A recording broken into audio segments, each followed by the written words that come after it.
श्री गणेशाय नमः। शांताकारं भुजगशयनं पद्मनाभं सुरेशं विश्वाधारं गगनसदृशं मेघवर्णं शुभांगं लक्ष्मीकान्तं कमलनयनं योगिभिर्ध्यानगम्यं वन्दे विष्णु भवभयहरं सर्वलोकैकनाथं। प्रहलाद नारद पराशर पुंडरीक व्यासाम्बरीश शुक शौनक भीष्मदालभ्यान रुक्मांगदार्जुन वशिष्ठ विभीषण आदीन पुण्यानिमान परम भावगतान स्मरामि। शुरू करते हैं श्री भक्तमाल, जिसमें हम लोग श्री स्वामी हरिदास जी के बारे में पढ़ेंगे। पिछली वीडियो में हम लोगों ने श्री हित हरिवंश जी गोस्वामी के बारे में पढ़ा था। आशा है कि आपने वह वीडियो अवश्य देखी होगी। 91वां छप्पा पढ़ेंगे। श्री आस धीर उद्योत कर रसिक छाप हरिदास की, जुगल नाम सो नेम जपत नित कुंज विहारी, अवलोकत रहे केली सखी सुख के अधिकारी।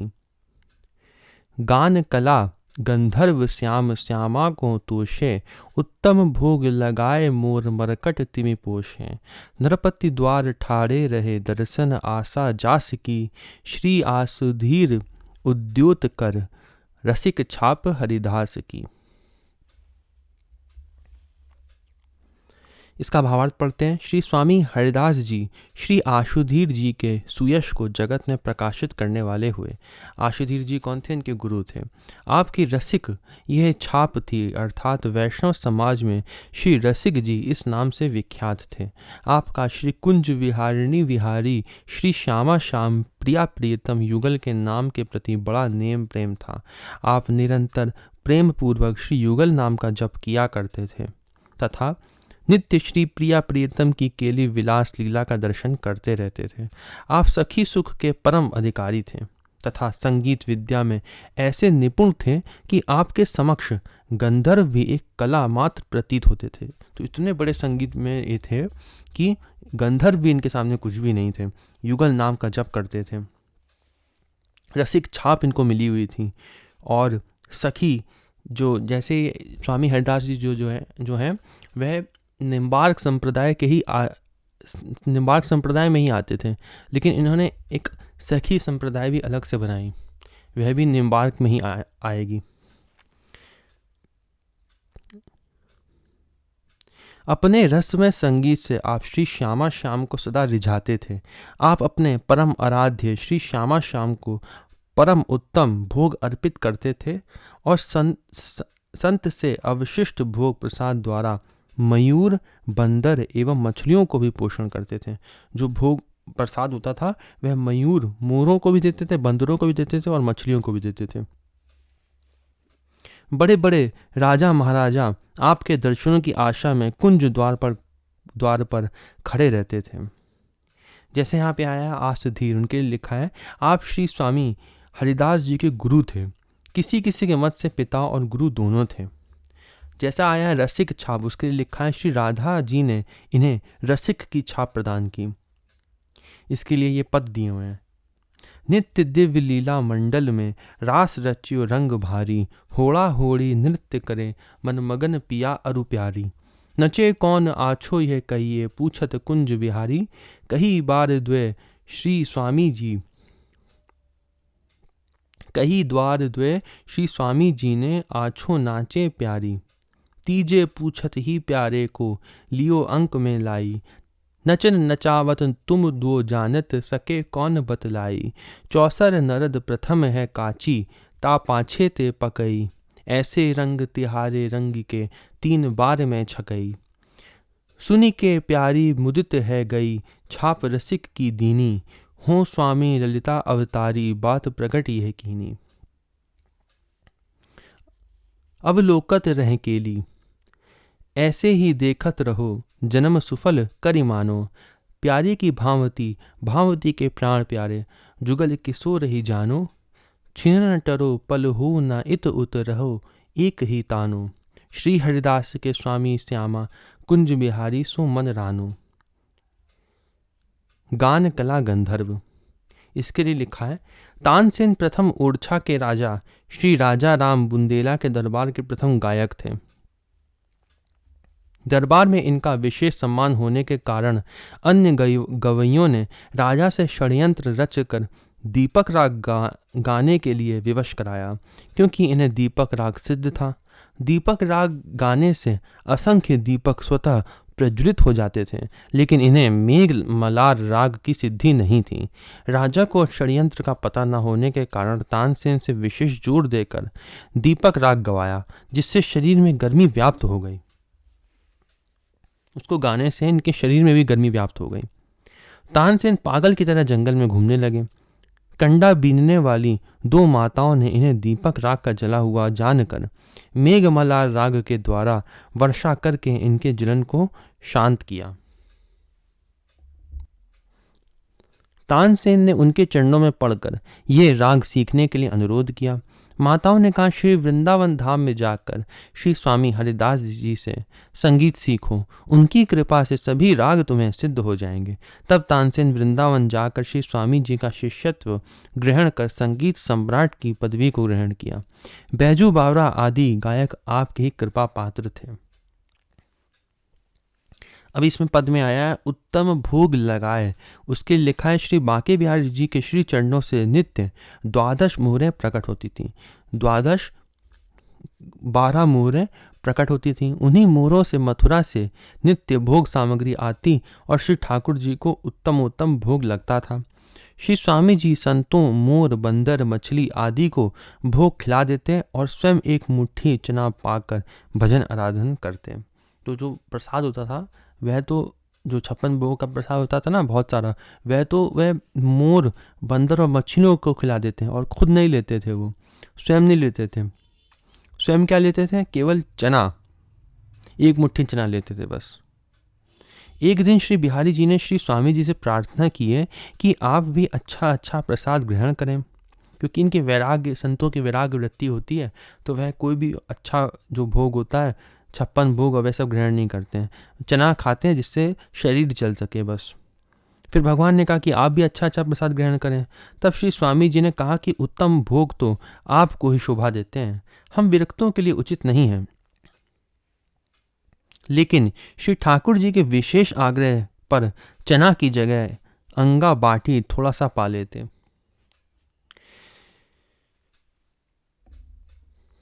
आगे यहाँ पे ये भी दिया था, नरपति द्वार ठाड़े रहे, उसके लिए लिखा है, एक बार तानसेन के गान पर अकबर बादशाह मुग्ध हो गया और बोला, तुम दुनिया के सर्वश्रेष्ठ गायक हो। तानसेन ने कहा, मैं अपने गुरुदेव श्री स्वामी हरिदास जी महाराज के संगीत सिंधु के समक्ष बिंदु भी नहीं हूँ। अकबर ने सुनकर श्री स्वामी जी के दर्शन की इच्छा व्यक्त की। तानसेन ने कहा, बादशाह बनकर दर्शन असंभव है, सेवक बनकर चलने पर दर्शन संभव हो सकता है। तानसेन के साथ सेवक बनकर जब अकबर वृंदावन पहुंचा तो कुंज द्वार पर ही रोक कर तानसेन श्री स्वामी जी के पास पहुंचकर प्रणाम किया। श्री स्वामी जी ने कुछ सुनाने के लिए आदेश दिया। तानसेन ने जानबूझकर गाने में कुछ त्रुटि कर दी। जैसे तानसेन जो था वह शिष्य था, तो वह गुरु जी से ये नहीं कह सकता था कि आप कुछ गा के सुनाओ, उनको ऑर्डर नहीं दे सकता था। वो अकबर सुनना चाहते थे स्वामी हरिदास जी का भजन, लेकिन वह तानसेन जी सीधे स्वामी जी से नहीं कह सकता था, क्योंकि वह उनके गुरु थे। तो उसने क्या किया, उसने जानबूझकर त्रुटि करी अपने गाने में, जिससे उसको ठीक करने के लिए स्वामी जी गा सकें। तो ऐसा ही इसमें लिखा है कि तानसेन ने जानबूझकर गाने में कुछ त्रुटि कर दी, जिससे श्री स्वामी जी ने स्वयं तानपुरा लेकर ज्यों ही मेघ मलार राग का आलाप किया, त्यों ही ग्रीष्म ऋतु पावस प्रत्यक्ष दिखाई पड़ने लगे। अकबर द्वार से ही वाह वाह करने लगा। श्री स्वामी जी के पूछने पर तानसेन ने कहा कि आपके दर्शन के लिए अकबर बादशाह आया है। श्री स्वामी जी की आज्ञा से भीतर आकर प्रणाम किया और कुछ सेवा के लिए प्रार्थना किया। विशेष अनुरोध करने पर आपने आज्ञा दी। वो दिखाने लगा कि देखो मैं राजा हूँ, मैं अकबर हूँ, आप कुछ आज्ञा दें तो मैं आपके लिए कुछ करूँ। वह घमंड में था। स्वामी जी ने कहा, आज्ञा दी कि यमुना जी के धीर समीर घाट का एक कोना टूट गया है, उसी की मरम्मत करवा दो, सिर्फ एक कोने के लिए। उसने सोचा कि ये सेवा, इतनी छोटी सेवा, तुच्छ सेवा एवं अपने ऐश्वर्य का अभिमान होने से मन उदास हो गया। लेकिन श्री स्वामी जी ने दिव्य दृष्टि देकर सेवा के साथ भेजा यमुना जी के पास। दिव्य श्री वृंदावन धाम एवं दिव्य मणिमय सीढ़ी का दर्शन करके मूर्छित हो गया। उसको सब मणिमय दिखने लगा। उसको वो जो शिला जो टूटी हुई थी, कोना जो टूटा हुआ था यमुना जी के एक तट का, वह उसको मणिमय दिखने लगा। पूरा जैसे आप ये स्वयं सोच सकते हैं कि वह उसको पन्ने का दिखने लगा, पूरा पन्ने की बनी हुई सीढ़ी। तो उसको देख के उसने सोचा कि अगर मैं अपना पूरा धन भी लगा दूं ना, तब भी इसको नहीं बनवा सकता हूँ। उसको दिव्य दर्शन हुए ऐसे दिव्य वृंदावन में सब कुछ मड़ियों का और पन्नों का और वैसा बना होता है, जैसे हम लोग भागवत में भी पढ़ा है और विष्णु पुराण में भी ऐसा वर्णन आता है कि वैकुंठ में सब कुछ मणिमय होता है, सब भगवान के लोक में।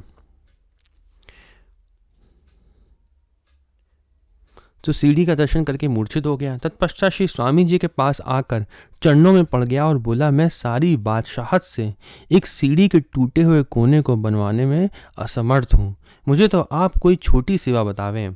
तब श्री स्वामी जी ने कहा, मोर बंदरों को चना खिलाओ और शासन की ओर से कानून जारी करो कि श्री वृंदावन में कोई पशु पक्षी की हिंसा नहीं करे, लता पताकाओं को नहीं काटे। इस आज्ञा को अकबर बादशाह ने शिरोधार्य किया। एक बार ओरछा के राजा श्री राजा राम बुंदेला श्री स्वामी जी के दर्शन करने आए। उस दिन अन्नकूट का उत्सव था। मृत्तिका के पात्रों में भोग सामग्री देखकर राजा ने श्री स्वामी जी से कहा, अगर आपकी आज्ञा हो तो मैं मिट्टी के पात्रों की जगह सोने के पात्रों की व्यवस्था कर दूं। श्री स्वामी जी ने कृपा करके दिव्य दृष्टि देकर राजा को दिव्य स्वर्ण के पात्र दिखलाए। इसी प्रकार मधुकर शाह राजा को भी दिव्य श्री वृंदावन का धाम का दर्शन कराया। राजा ने वृंदावन वास के लिए आग्रह किया, लेकिन श्री स्वामी जी ने कहा, तुम्हें सभी जगह दिव्य वृंदावन का ही दर्शन होगा। ऐसा कहकर राजा को ओरछा भेज दिया। विंध्याचल तक दिव्य वृंदावन का दर्शन करके यह अनुभव हुआ कि भगवत धाम भी सर्वव्याप्त है। तो उसने कहा था कि वृंदावन रहना चाहता हूँ, लेकिन उसको ओरछा भेज दिया और जब तक वह विंध्याचल तक पहुंचा तब तक उसको दिव्य वृंदावन का दर्शन दिया स्वामी जी ने। आगे यहाँ से प्रियादास जी के कवित शुरू होते हैं। स्वामी हरिदास रसरास को बखान सके, रसिकता छाप जोई जाप मधि पाइए। अनन्य नरपति श्री स्वामी हरिदास जी मधुर रोज्वल श्रृंगार रस की राशि थे। आपकी रस भावना का कौन वर्णन कर सकता है। आपने श्री युगल नाम स्मरण पूर्वक श्री प्रिया प्रीतम की केली विलास लीला की भावना करते समय श्री प्रिया जी के द्वारा रसिकता की छाप पाई थी। किसके द्वारा पाई थी? स्वयं राधा जी ने रसिकता की छाप दी थी इनको। ल्यायो को चोवा वाको अति मन भोवा वा में, डालियो ले पुलिन यह खोवा ही आइए। एक बार एक भक्त ने आपको इत्र भेंट किया। उस भक्त को वह इत्र बहुत ही पसंद था। उसमें उनका मन अत्यंत अनुरक्त था। श्री स्वामी जी ने इस इत्र को लेकर तुरंत श्री यमुना पुलिन में ढरका दिया। जाने के सुजान कही ले दिखावो लाल प्यारे, न सुकु उघारे पट सुगंध बोराइए। सर्वंतर्यामी श्री स्वामी हरिदास जी ने उसके हृदय का भाव जानकर एक सेवक से कहा कि इन्हें ले जाकर प्राण प्यारे श्री बिहारी लाल जी का दर्शन कराओ। सेवक ने श्री निधवन में ले जाकर ज्यों ही तनिक सा श्री बिहारी जी का पर्दा खोला तो उसे श्री बिहारी जी उसी इत्र में सराबोर दिखाई पड़े तथा संपूर्ण कुंज मंदिर उसी इत्र की सुगंध से भर रहा था। वह अभी आगे चलो पढ़ते हैं, इसमें भी दिया हुआ है वही जो मैं बताने जा रहा था। पारस पशान करी जल डरवाए दियो, कियो तब शिष्य ऐसे नाना विधि गाइए। एक महानुभाव ने दीक्षार्थ आपसे निवेदन किया। उनके पास एक पारस मणि थी। प्रथम उस मणि को आपने श्री यमुना जल में फिकवा दिया, तब शिष्य बनाया। इसी प्रकार अनेकों त्याग विराग अनुराग में चरित्र संत सभा में गाए जाते हैं। जैसा यहाँ लिखा था कि इत्र कोई लेके आया था, तो उसके लिखा है, एक बार लाहौर निवासी विज्ञानी नामक भक्त ने, एक विज्ञानी नाम का भक्त था, श्री बिहारी जी की सेवा में बहुत कीमती इत्र लेकर वृंदावन आया। उस समय श्री स्वामी जी यमुना पुलिन में श्री प्रिया प्रीतम की होली लीला की भावना कर रहे थे। यमुना जी के पास बैठे हुए थे स्वामी जी और भाव ध्यान में थे होली लीला की। श्री राधिका जी का रंग समाप्त हो गया था। उसी समय विज्ञानी भक्त ने इत्र की शीशी श्री स्वामी जी को प्रदान की। भावना में ही श्री बिहारी जी के ऊपर वह शीशी उड़ेल दी, जिससे श्री बिहारी जी भीग गए और श्री श्री जी की जीत हो गई। लेकिन भक्त को ऐसा लगा कि इस इत्र यमुना जी की रेती में डाल दिया गया। उन्होंने वह इत्र लिया और उसको रेती में उड़ेल दिया स्वामी जी ने। दिखने में ऐसा ही लग रहा था, वो अपने भाव में थे, भाव सेवा में। और जब वो विज्ञानी भक्त लेके आया तो उन्होंने ऐसे उसको लिया और ऐसे उड़ेल दिया। तो उसको लगा कि अरे मैं तो इतना कीमती इत्र लाया था, उन्होंने तो रेती में डाल दिया। आगे पढ़ते हैं, लिखा है, लेकिन भक्त को ऐसा लगा कि इस यमुना जी की रेती में डाल दिया गया, वह किसी काम में नहीं आ सका। शंका की निवृत्ति के लिए जब निधिवन में श्री बिहारी जी का दर्शन किया तो समझ गया कि इत्र की सेवा श्री बिहारी जी ने स्वीकार की है। जब शिष्य से उन्होंने कहा कि इसको दर्शन करा के लाओ बिहारी जी के, जब दर्शन करने के लिए वह गया, पर्दा खोला गया बिहारी जी का, तब उसको वही इत्र की महक आ रही थी वहाँ पे बिहारी जी की। आगे जैसे इसमें लिखा है, पारस पाषाण करी, उसके लिए कथा लिखी है। पारस मणि वाली जो कथा अंतिम पद में दी हुई थी कि पंजाब प्रांत के जसरोटो नामक स्थान के एक दयाराम नामक सारस्वत ब्राह्मण ने धन के अभाव में श्री शिव जी की उपासना की।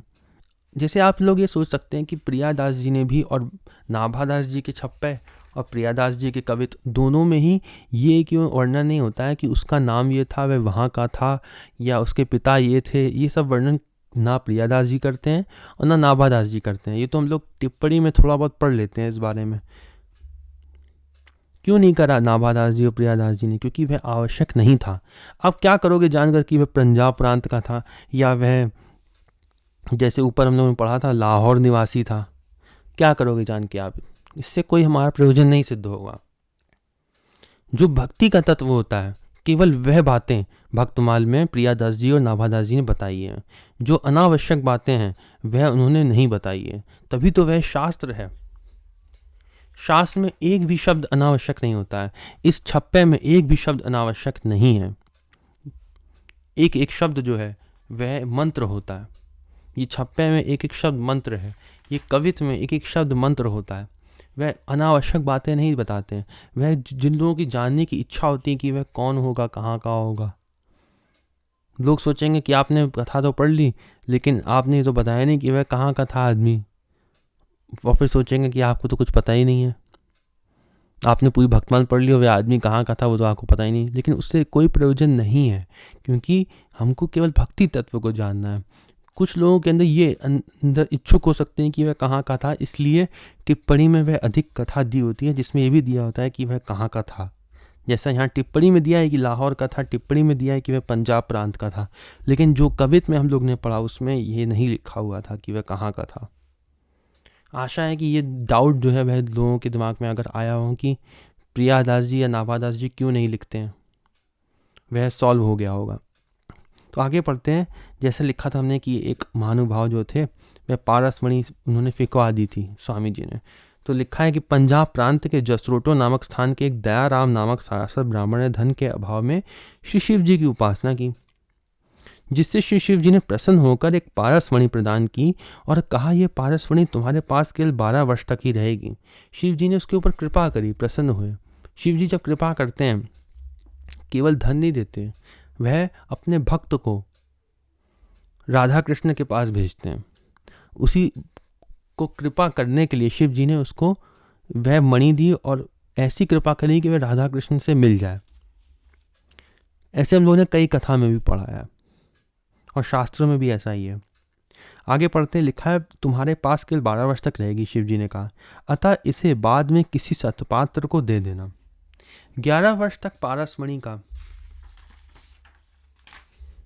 उपयोग करके खूब आनंद से जीवन बिताया।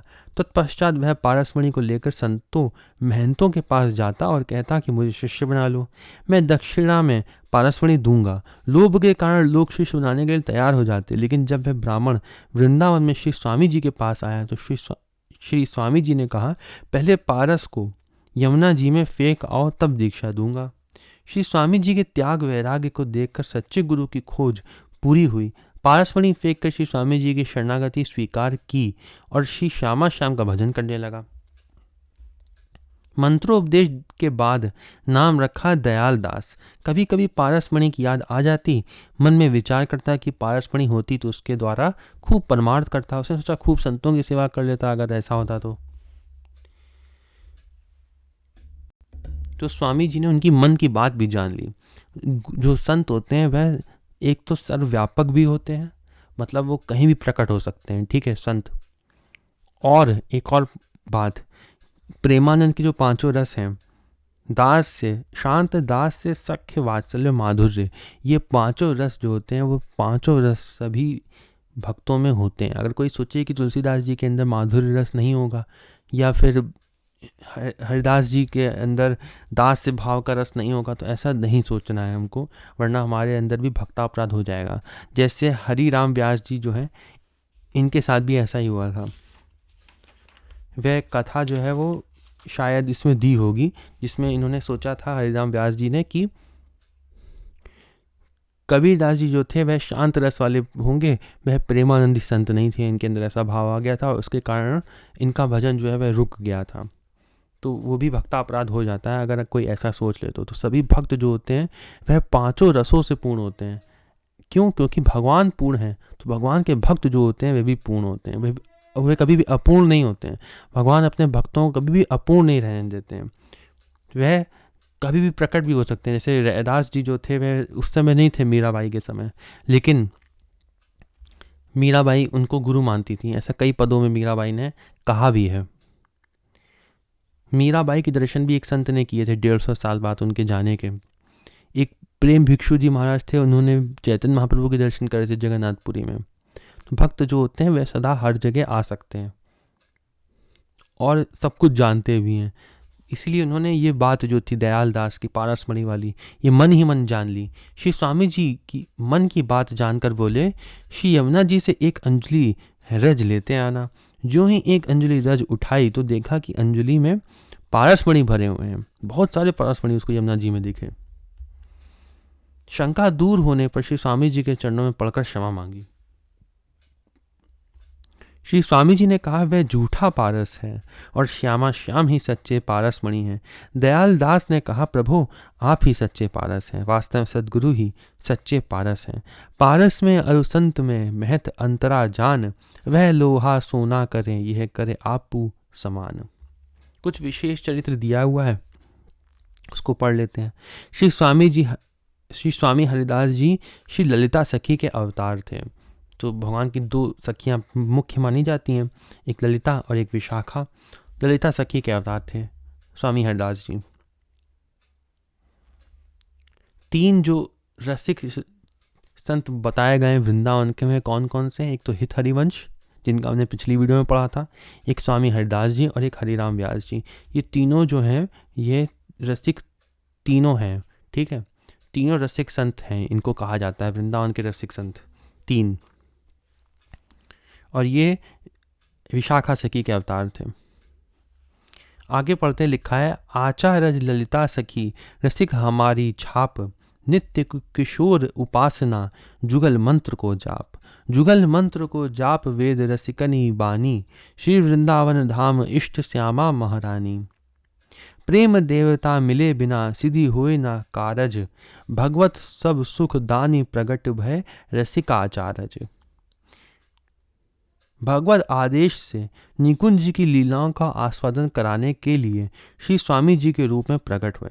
यहाँ निकुंज शब्द आया है। निकुंज जैसे वैकुंठ होता है, जैसे साकेत लोक होता है, राम जी का वैकुंठ होता है, विष्णु भगवान का गोलोक होता है, कृष्ण भगवान का, वैसे ही निकुंज होता है बिहारी जी का, ठीक है। बिहारी जी जो है जैसे अर्धनारीश्वर रूप होता है शिव जी का, वैसे ही राधा कृष्ण का अर्धनारीश्वर रूप अगर बोलें तो वह बिहारी जी होगा। उन्होंने हरिदास जी प्रार्थना करी, भगवान दोनों की सेवा करने में मुझे थोड़ी कठिनाई होगी, आप दोनों एक साथ मिल जाइए। तो इसलिए राधा कृष्ण दोनों हैं, वह दोनों मिल गए। बिहारी जी का स्वरूप भी ऐसा ही है अगर आप उसको ध्यान से देखें तो।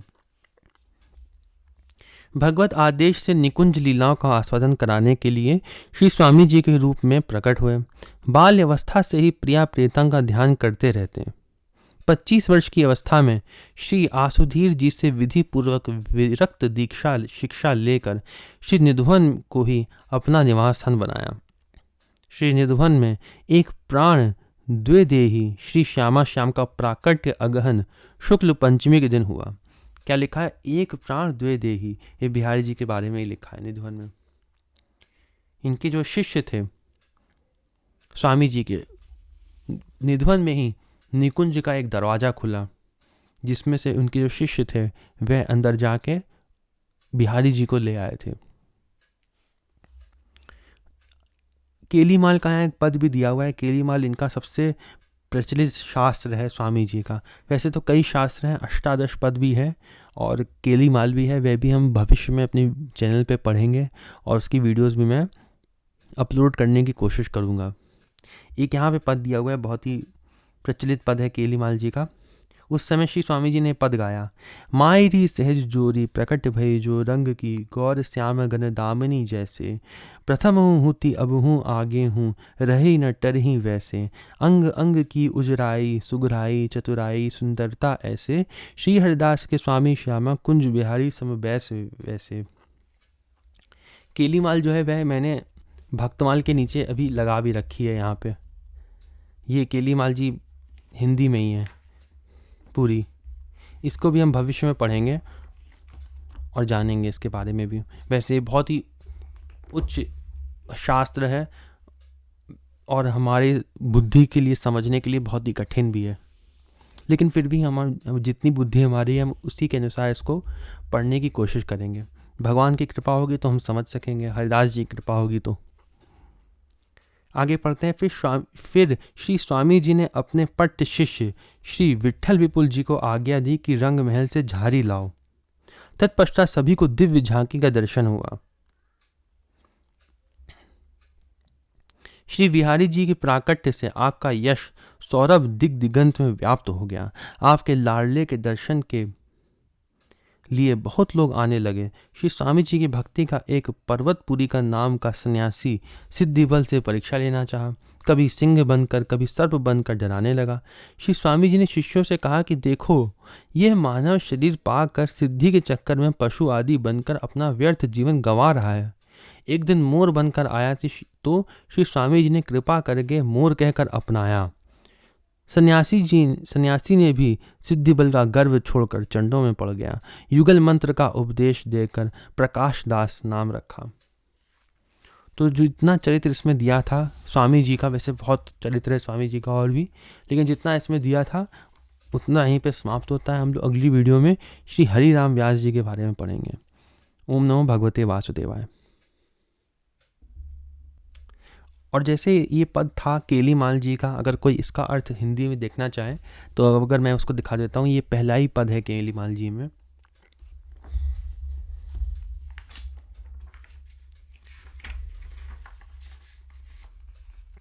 जैसे मैंने बताया था बिहारी जी का रूप राधा कृष्ण का मिला हुआ रूप है, इसीलिए यहाँ पे दिया हुआ है ऐसी तस्वीर। तो पहला पद जो है केलीमाल जी का वह हम पढ़ लेते हैं। मायरी सहज जोरी प्रकट भई जू रंग की गौर श्याम घन दामिनी जैसे, प्रथम हूँ हुती अब हूँ आगे हूँ रहे ही न टरही तित से, अंग अंग की उजराई सुगराई चतुराई सुंदरता ऐसे, श्री हरिदास के स्वामी श्यामा कुंज बिहारी सब वैसे। कुंज महल में कुंज बिहारी प्रिया संग बिहार की लालसा से व्याकुल चंचल हो रहे हैं। सखी ललिता जी सखी से कह रही हैं, हे सखी सहज जोड़ी नित्य श्यामा श्याम की प्रकट हुई हैं। गौर वर्णा श्यामा जी के अंगों की उज्ज्वलता एवं श्याम जी की श्यामलता अति तेज भी है। अंगों वक्षों की सुंदरता की उपमा दामिनी से थी। घन दामिनी का नित्य संयोग होता है। श्यामा श्याम जोड़ी भी नित्य है। यह जोड़ी पहले भी थी, परंतु अब यह रुचि मन अनुसार बिहार में प्रकट हुई है। मेघ रूपी श्याम दामिनी रूपी श्यामा पर मन से विराज रही हैं। प्यारी जी नई नवेली दुल्हन स्वरूपा हैं और प्यारे नए दुल्हा। कोमल बिहार प्रकट है। आलिंगन अधरामृत पान स्पर्श प्रिया थी, रुचि अनुसार प्रियतम कर रहे हैं। यह बिहार ऐसा ही चले, कभी न टले। अंगों की दिव्यता झलमलाहट प्रिया पिए के अंगों में देख, स्व को पिए जान तथा बिहारी जी को प्रिया मान बैठे। पिए का चाहना हुई कि प्रिया उनके हृदय कमल पर विराजे। रुचि जान प्रिया जी ने वैसा ही किया। पहले भी प्रिया जी प्रिय के हृदय में इसी प्रकार प्रकट थी और आज भी उसी भांति प्रकट है। मैं विहारी हूँ, वे प्रिया हैं, ऐसा समझकर बिहार होने लगा। श्री हरिदास जी के प्रियतम समवसन सम वयस यानी समान आयु के हैं। दोनों बिहार में समान रूप से विलस रहे हैं। सुख बरस रहा है, सखी रस वर्षा में भीज रही हैं। ये जो पद था ये पूरा स्वामी हरिदास जी ने बिहारी जी के ऊपर पूरा रखा है और इसमें बिहारी जी का रूप ध्यान किया है। जिन्होंने बिहारी जी का रूप देखा है वह इसको समझ सकते हैं थोड़ा थोड़ा।